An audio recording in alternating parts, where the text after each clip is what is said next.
morning, my name is Lieutenant John McKee with the Livonia Fire Department, and I want to talk to you today about some of the training that we did last week.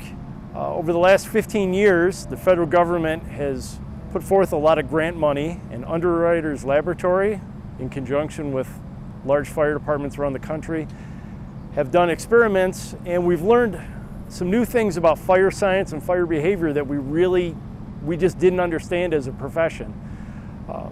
The way we used to build homes and the way we used to furnish them has changed.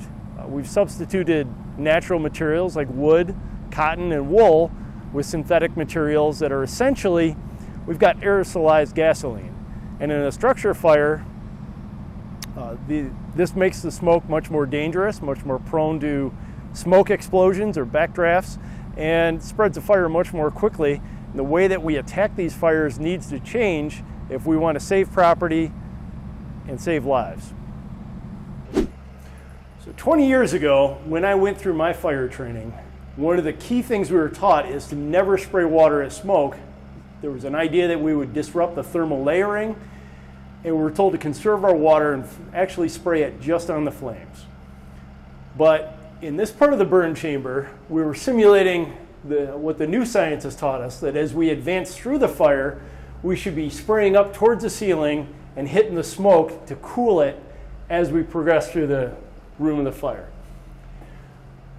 Well, we put plywood on the ceilings here because we wanted to demonstrate another new tactic.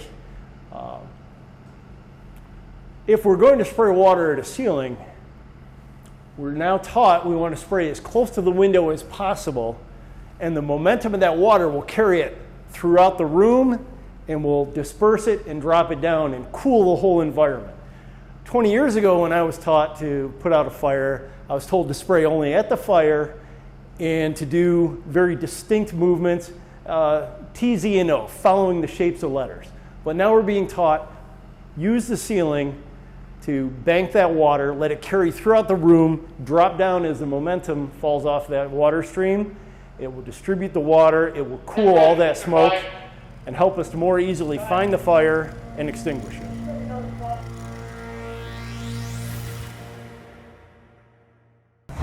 Here we have a burn chamber actually in use. The fire that you see behind me is lit really with just a quarter sheet of plywood and 1 or 2 pallets. Because we have a steel structure, it's going to contain all that heat. It's going to help that smoke bank down and most accurately simulate a structure fire that we would have typical in a 1 or 2 bedroom house. We used this 2-story burn chamber to simulate fighting a basement fire. By making entry on the 2nd floor of this, we simulated coming in on the main floor of a residence, coming down the hallway, and coming to the most dangerous part of a basement fire, the steps going into the basement. Because this essentially acts like a chimney. All that heat, smoke, is all coming over the firefighter's head. We're using new techniques discovered through those research grants to more safely get our firefighters down the steps and into the basement fire.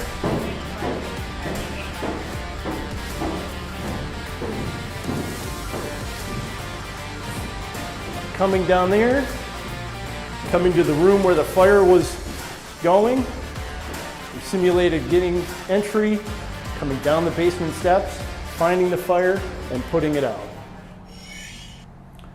We're in another part of the burn chamber where we're using our thermal cameras to look at the fire growth and behavior as it's spread up and across the ceiling and through the rooms. The smoke that's over firefighters' heads while they're trying to get to the seat of the fire is almost as dangerous as the fire itself, because we have superheated gases that are laden with aerosolized fuel that is just looking for oxygen. And once it hits that oxygen, be it outside or even some of the fresh air we've brought in with us, that hot smoke is going to light up, and now we've got fire over our heads and possibly between us and the door that's our exit out of the house.